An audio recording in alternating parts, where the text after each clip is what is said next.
주님께서 우리의 인류의 죄를 대신해서 주님 자신 친히 죽으시고 3일 만에 살아나신 주님의 부활하심을 기념하는 주일입니다. 우리 부활 주일인데 우리 다 같이 할렐루야 한번 하시죠. 할렐루야, 예, 할렐루야, 예, 할렐루야. 예. 인터넷에서도 그렇게 하셔야 됩니다. 할렐루야. 예. 주님의 부활하심은 너무나 잘 아는 내용이고 기독교의 핵심적인 내용이라고 할 수 있겠습니다. 교회와 신자와 삶의 근거요, 토대라고 할 수 있는 절기가 부활절입니다. 교회에서 크게 생각하는 절기가 크게 두 가지가 있는데 성탄절하고 부활절인데요. 어떤 면에서 성탄절보다 부활절이 더 소중하고 의미 있는 교회의 절기입니다. 만약에 주님의 부활이 없었다면 어떻게 됐을까요? 만약에 주님의 부활이 없었다면 우리의 신앙도 헛것이 되고 맙니다. 그리고 주님의 부활이 없었다면 교회가 있어야 될 이유도 없습니다. 더 나아가서는 주님의 부활이 없었다면 성도의 궁극적인 소망이라고 할 수 있는 우리의 부활, 성도의 부활도 없습니다. 예수님의 부활이 없으면 기독교의 근거가 다 무너집니다. 우리가 지금 성경을 이렇게 읽고 있습니다만은 만약에 예수님의 부활이 없었다면은 성경, 특별히 신약 성경은 우리에게 이렇게 21세기를 살아가는 이 시대에까지도 성경은 전달되지 않았을 것입니다. 왜 그렇죠? 사복음서가 다 각자 복음서를 기록하는 방식과 내용은 약간 상이합니다만은 사복음서의 결론이 다 무엇이죠? 예수님의 부활을 하심에. 예수님의 부활하심을 목격한 증인들이 제자들이기 때문에 만약에 이분들이 예수님의 부활을 경험하지 못했다면 신약 성경 사복음서는 존재할 수가 없었습니다. 여러분 바울 서신은 어떻습니까? 사도 바울이 만약에 예수님의 부활의 주님을 만나지 못했다면 부활하신 주님을 그 다메섹 도상에서 부활하신 주님을 만나지 못했다면 신약 성경의 반 이상을 기록하고 있는 사도 바울의 서신은 우리에게 전달되지 않았을 것입니다.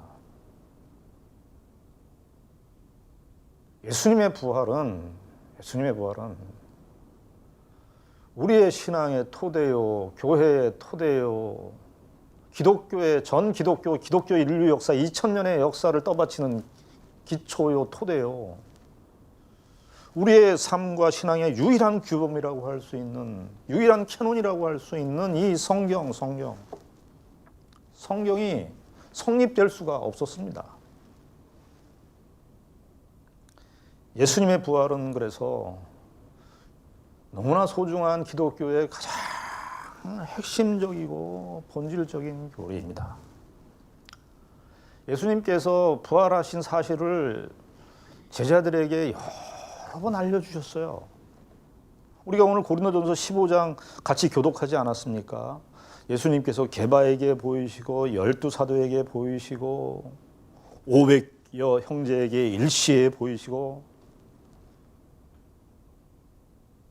예수님께서 이 부활하신 사실을 다 친히 알려주셨습니다. 사도행전 1장 3절에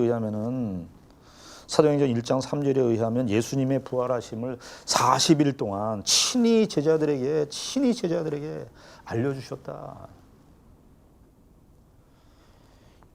예수님에게 있어서 이 부활하신 사실을 1세기 때의 제자들에게, 그리고 교회 공동체에게 이렇게 친히 알리시고 성실하게 알리신 이 사실은 무엇을 염두에 두었냐 하면, 복음의 완성, 우리의 구원의 최종적 완성은 예수님의 부활에 달려있기 때문입니다.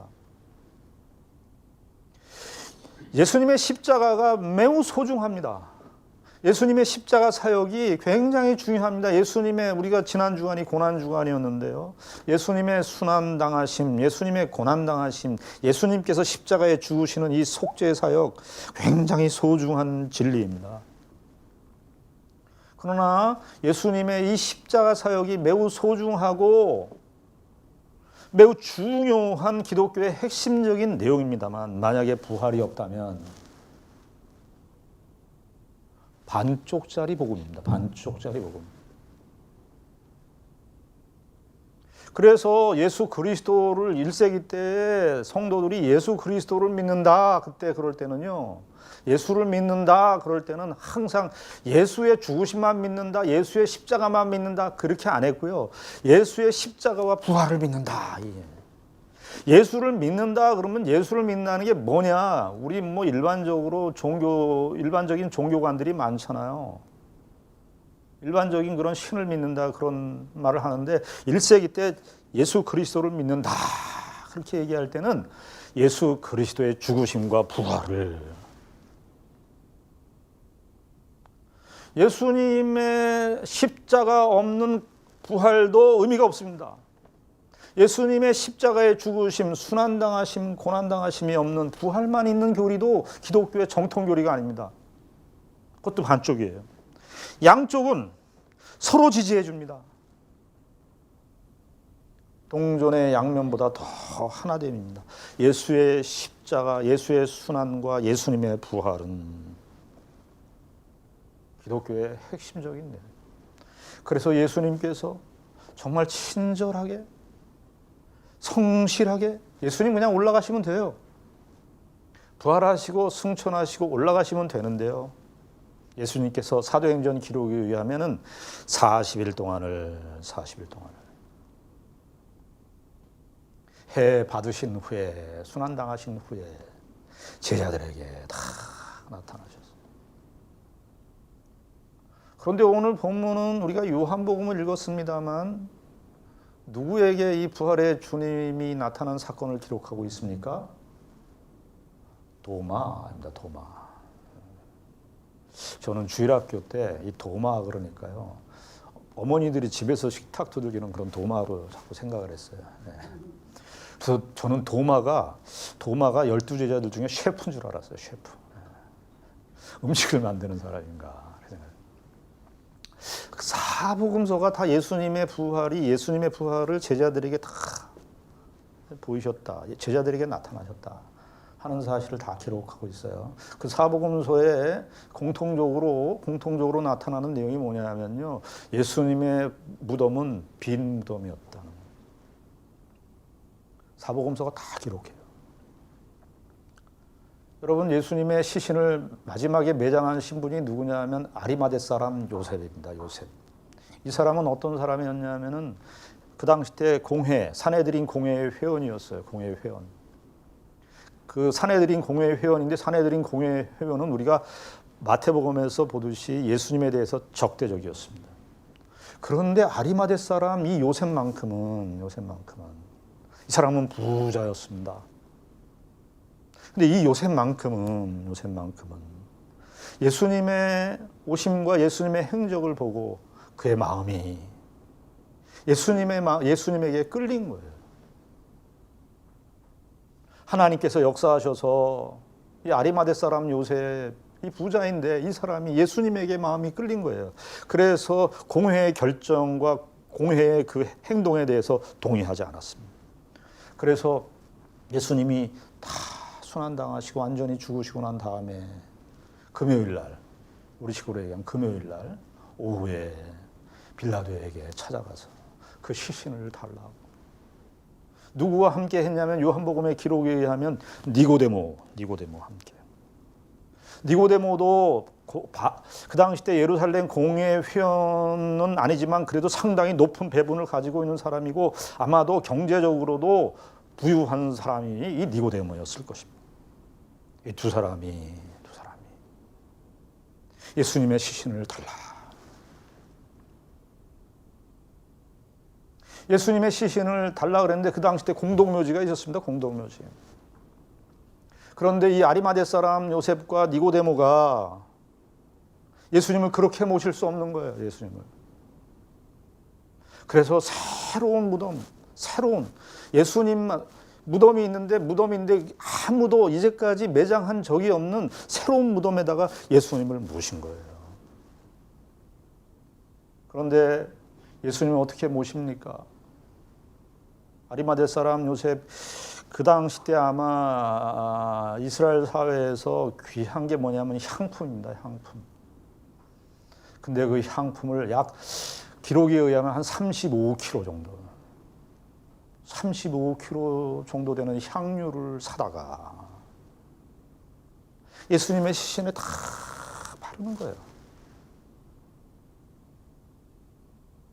예수님의 시신에 다 바르어요. 여러분, 예수님께서 어느 여인의 그 향유를 쏟아부은 여인의 이야기가 나오지 않습니까? 그것도 굉장히 귀하다고 제자들이 보면서 그렇게 귀한 걸 쓰냐고 그럴 정도인데 그보다 훨씬 많은 향유를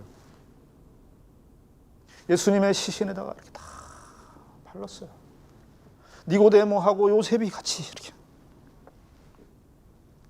그리고 예수님을 한 번도 매장한 적이 없는 새로운 묘지에다.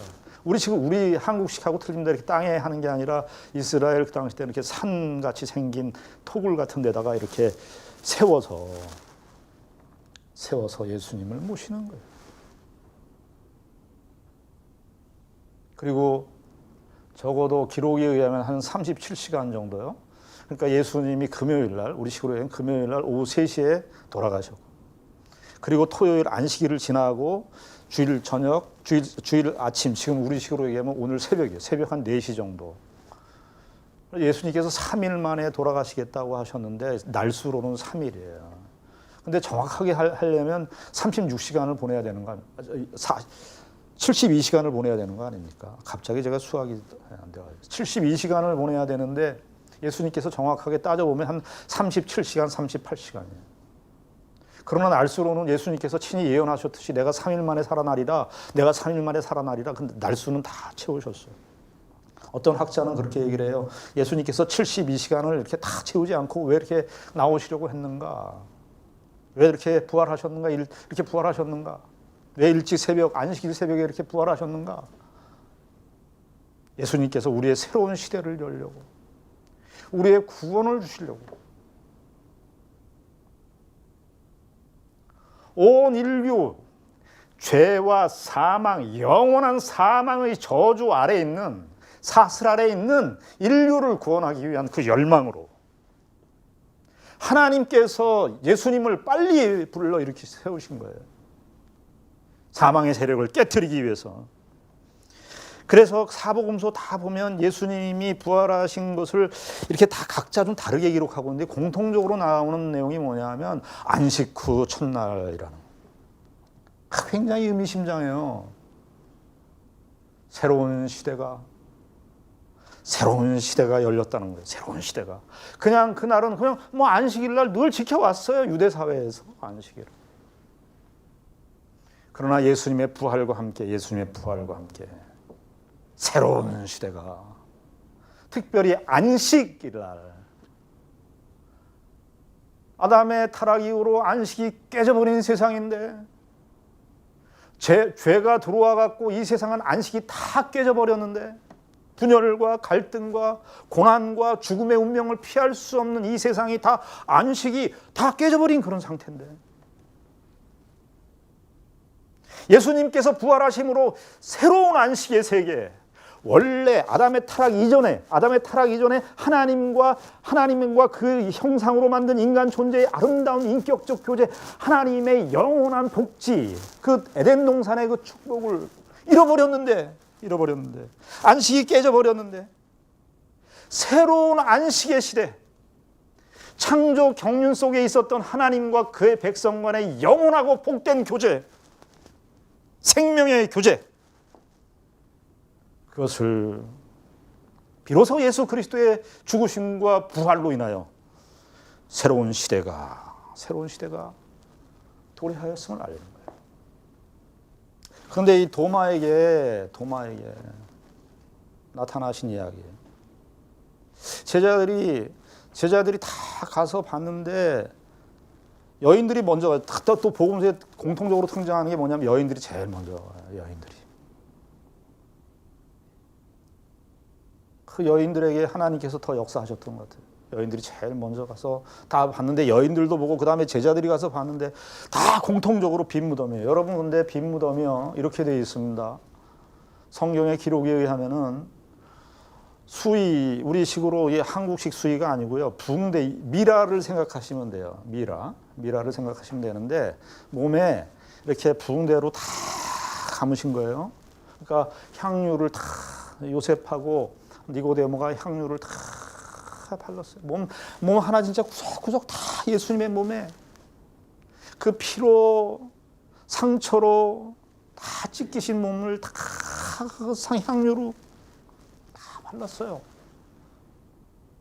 그리고 이렇게 돌돌 이제 감아서 붕대로, 아마 좋은 붕대로, 최고급 붕대로, 천으로 예수님을, 아마포라고 그래요. 마포로 이렇게 쭉. 그리고 그 이제 아마포로 어디까지 하냐면 거의 목까지 이렇게 하고 머리를 쌉니다. 그러니까 이 목 부분하고 머리 부분이 이렇게 사이가 떠요. 근데 이 이스라엘의 무덤은 이렇게 서 있다 그러지 않았어요? 굴처럼. 근데 여인들이 가서 봤는데 돌도 굴려져 있죠. 가서 보니까 무덤은 비었는데, 예수님이 만약에 계셨더라면 그 형체 그대로 있을 모양으로 있는 거예요. 그러니까 예수님의 시신을 감싸고 있었던 그 수의, 아마포가 예수님이 딱 들어가시면 있을 만큼 그 형태를 딱 그대로 유지하고 있는 거예요. 움직일 수 없는 사실을. 여인들도 보고 제자들도 보고 다 봤어요. 야, 무덤이 비었다. 그런데 그렇게 무덤이 비었다, 이 사실만으로도 제자들은 예수님의 부활하심을 믿을 수가 없습니다. 그렇죠? 야, 신비한 일이로다. 예수님의 시신이 만약에 도둑이 가져갔다 그러면 어떻게 되겠습니까? 도둑이 가져갔다 그러면 그 예수님을 둘러싸고 있었던 그 아마포가 다 개켜져 있을 거예요.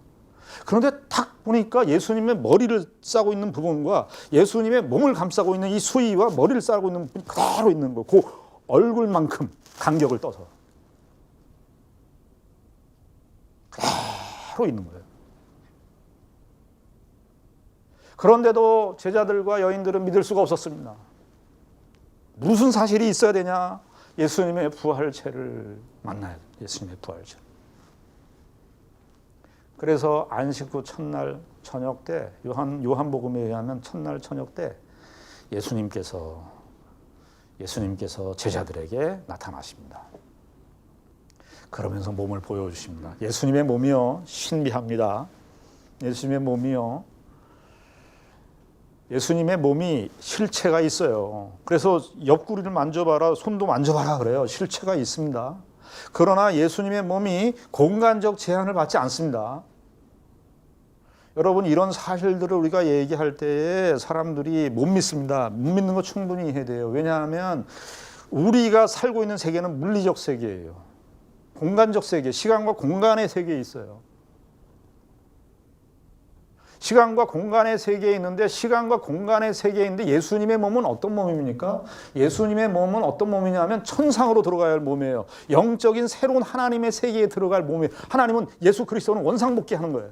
하나님 나라의 보좌 우편에 가실 텐데 원래 거기에서 오셨는데 보좌 우편에 가실 거예요. 그러니까 예수님의 몸은 이 세상 질서보다는 어느 질서? 하나님 나라, 저 천국, 영원한 하나님 나라의 하나님 보좌 우편에 가는 그 질서의 체계 속에서 예수님의 몸이 새롭게 부활된 거예요. 우리의 몸하고 틀려요. 그런데 몸은 실체가 있어요. 그런데 공간을 주님께서 자유롭게 문을 굳게 닫았는데 문들이 닫혔는데 예수님께서는 실체가 있으면서도 문을 뚫고 들어오시는 거예요.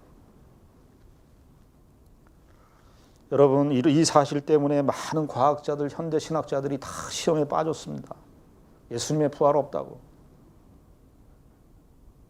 근데 여러분 이것이 다 물리적인 우리의 공간적 차원에서 그것을 해석하려고 드니까 그렇습니다. 이 땅의 세계에서 하늘의 세계를 해석하려고 들어요. 인간의 세계에서 하나님의 세계를 해석하려고 들어요. 제한된 세계 속에서 초월의 세계를 해석하려고 들어요. 설명하려고 들어요. 불가능합니다. 반대로 하늘의 세계에서 땅의 세계를 설명하는 것은 가능합니다. 초월의 세계에서 이 제한된 세계를 해석하는 것은 가능합니다. 그러나 제한된 세계 속에서 시간과 공간, 이 물질 세계 속에서 영적인 하나님의 세계를 해석하는 것은 불가능합니다. 예수님의 몸이 이런 몸이었어요. 그런데 예수님께서 이 몸을 보이신 것은 예수님 나 부활한 거 신기하지 이걸 하시려고 그러는 거 아니에요. 복음의 완성적 측면도 있고요. 제자들로 하여금 그리고 제자들을 뒤이어서 예수를 오고 오는 모든 그리스도인들로 하여금 우리가 부활할 때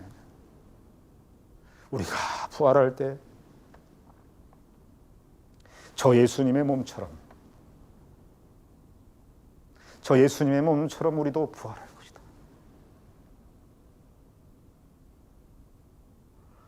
그것을 알려주시기 위한 거예요.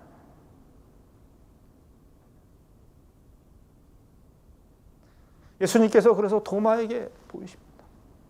도마가 의심 많은 제자라고 이렇게 우리 찬송가도 옛날에 불러가지고 의심 많은 제자라 이렇게 되는데 어떤 신학자가 뭐라고 그랬냐면은 카테고라이제이션이라 그래요.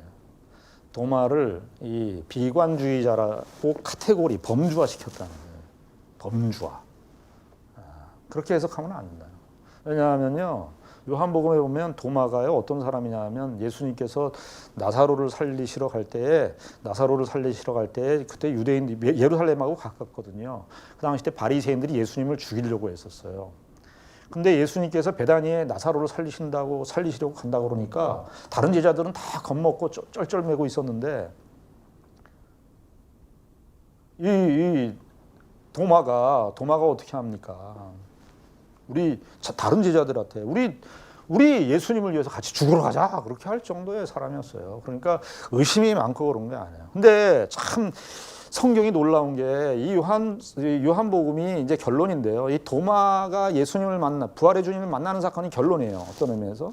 근데 이 도마가 의심을 하잖아요. 이거 당연하다는 거예요. 25절에 보면 도마가 이 예수님 안식구 첫날 저녁 때 11제자들에게 나타났는데 도마가 무슨 일을 하고 있었는지 그때 없었어요. 그래서 제자들하고 그날 대화를 하는 게 24절, 25절입니다. 여기 24절, 25절 보면 12제자 중에 하나로서 디드모라 불리는 도마는 예수께서 오셨을 때 함께 있지 아니한지라. 다른 제자들이 그에게 이르되 우리가 주를 보았노라 하니 도마가 이르되 내가 그의 손에 못자국을 보며 내 손가락을 그 못자국에 넣으며 내 손을 그 옆구리에 넣어보지 않고는 믿지 아니하겠노라 하시니라. 이거 도마요 뭐라고 그럴 수 없어요. 우리 이거 다 그렇죠. 우리가 보고 만지고 우리 오감을 통해서 만지고 봐야 믿어지는 거죠. 이게 자연인의 상태에서 자연적으로 할 수 있는 반응을 하는 것이 도마입니다. 도마는 어떤 면에서 진지한 사람이라고 보여집니다. 저는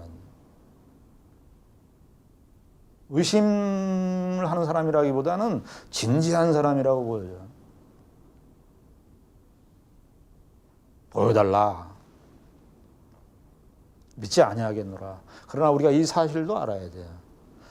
이런 자연적인 측면들을 이해하지만 자연적인 이렇게 오감을 통해서 믿지 못하겠다는 사실을 우리가 인정하고 받아들이지만, 그러나 자연적인 사실, 우리가 보고 오감을 갖고 확인하는 사실로만 그리스도의 신앙을 받아들일 수 없다는 사실도 기억해야 합니다. 그래서 이 복음, 이 뒤에 나오는 내용들 보면 계속 반복돼서 나오는 표현이 뭐냐면 믿는다, 믿지 않는다, 믿는다, 믿지 않는다, 이 표현이 나오는 거예요. 그리고 8해를 지나서 예수님께서 나타나시게 되죠. 도마는 8해 동안 어떻게 했을까요? 왜 예수님은 바로 안 나타나 주시고 왜 8해를 보냈을까요? 저는 그냥 주님께서 도마로 하여금 고민하게 했다고 생각합니다. 이 8일 동안의 도마는 계속 그 고민을 했을 거예요. 다른 제자들은 예수님의 부활체를 봤다는데 나는 그래도 못 믿겠다는 거예요. 정말 예수님 부활하셨을까? 아닌 것 같아. 예수님 변화산상에서 마태복음 17장에 의하면 변화산상에서 예수님께서 변화된 신령한 모습을 제자들을 통해서 보고 들은 적은 있지만 예수님이 부활하셨다는 사실을 나는 그거 잘 안 믿어. 다른 제자들은 나는 그래도 못 믿겠어. 못 믿고 고뇌하는 그 8일을 우리는 인정한다 그 말이죠. 신앙생활을 해보면 꼭 뭐 확신이 있고 그런 사람들이 실수 많이 하는 경우를 많이 봐요. 난 예수 잘 믿어. 하나님 잘 믿어. 절대적인 확신이 난 있어. 그런데 그런 사람들이 또 넘어지기도 해요. 반대로 의심도 하고 고민도 하고 이게 사실인가? 이게 맞나?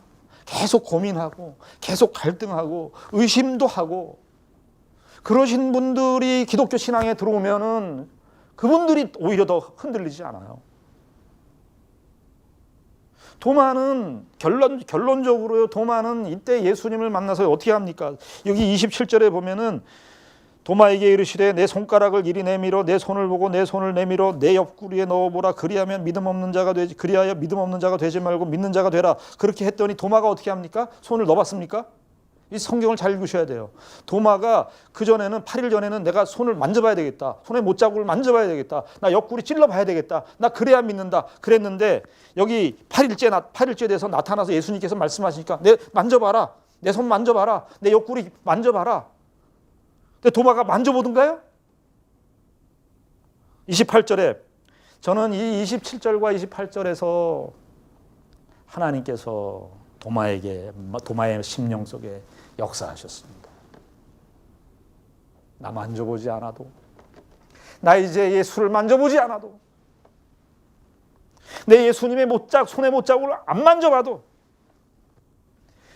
예수님을 믿겠습니다. 그래서 28절에 도마가 대답하여 이르되, 그러죠. 바로 그냥 도마가 어떻게 하죠? 내 만져보고 한 게 아니에요. 그 예수님이 그 말씀하신 것을 듣고 만져볼 필요 없습니다. 내가 옆구리 직접 넣어볼 필요 없습니다. 자, 믿습니다.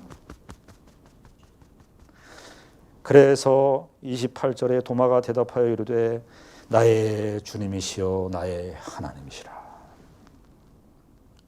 제자들이 한 고백 중에 우리가 그 베드로의 고백만 중요하게 생각하는데 마태복음 16장에 주는 그리스도시요 살아계신 하나님의 아들입니다.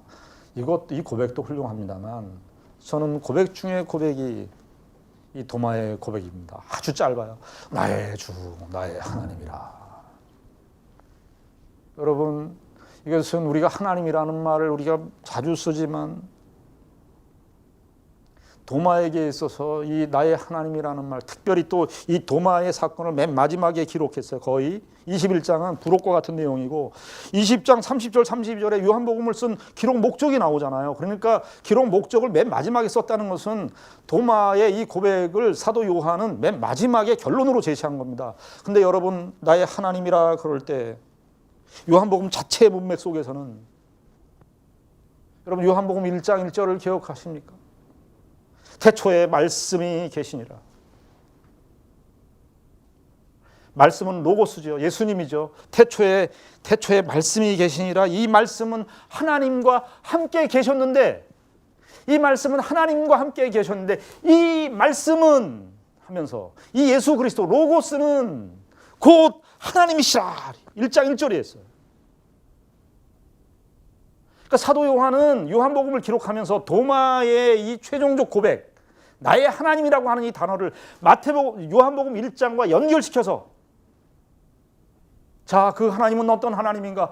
태초로부터, 예수 그리스도는 태초로부터 영원 전부터 말씀으로 선지하고 계셨던 그 하나님인데, 예수님께서 부활하신 이 사실을 믿음으로 받아들이고 난 이후에, 그러니까 전체로 보면은 창세 전부터 영원 전부터 말씀으로 계셨던 그 성자 예수 그리스도는 하나님이셨는데, 이 땅에 내려오시고 말씀이 육신이 되어 이 땅에 텐트를 치시고 장막을 치시고 이 땅에 들어오셨는데, 그 예수 그리스도가 요한복음에 의하면 7가지 이적을 행하고, 그리고 순환을 당하시고 십자가에 죽으시고 부활하신 이 주님은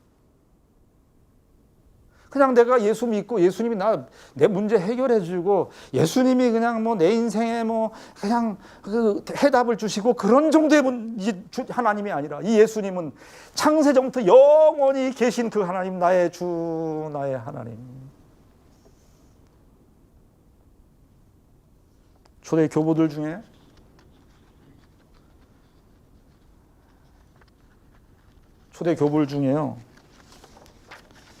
이런 교부가 있습니다. 나지안주스의 그레고리우스라고 하는 고백이 있습니다.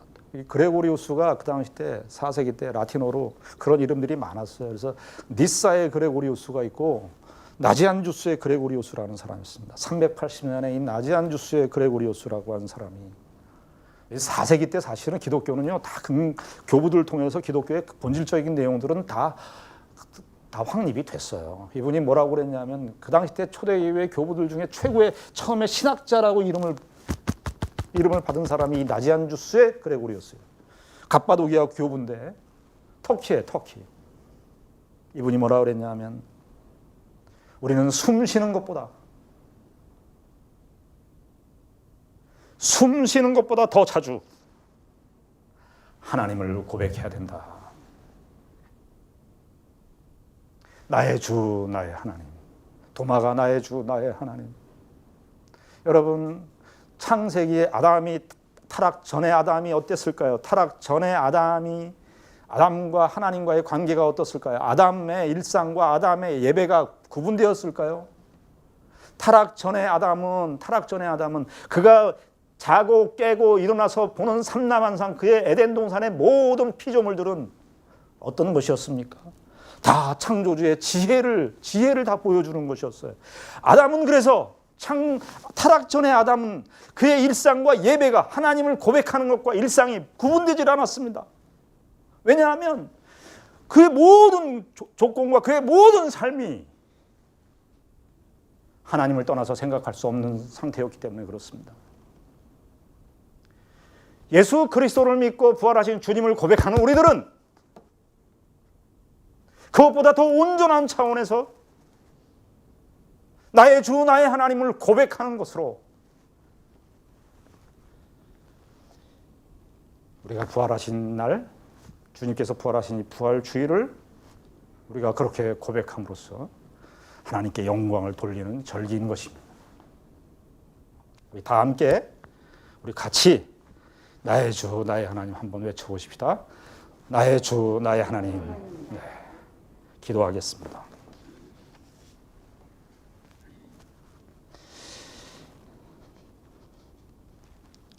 하나님 아버지, 은혜를 감사합니다.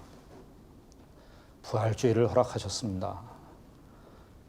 주님만이 우리의 하나님이시고 우리의 주이십니다. 우리가 일상을 살면서 나를 생각하고 나만을 생각합니다. 그러나 우리의 일상 모두가 다 하나님이 우리의 고백의 주인이시오, 우리의 모든 삶의 주인이신 것을 고백합니다. 우리가 부활주일 우리 성도들 함께 모여 그 하나님을 나의 주 나의 하나님으로 고백하였습니다. 그 주님께 영광을 돌립니다. 우리가 하나님 앞에 이 영광을 돌리며 사는 우리의 인생이 될 수 있도록 축복하여 주시옵소서. 예수님 이름으로 기도드리옵나이다.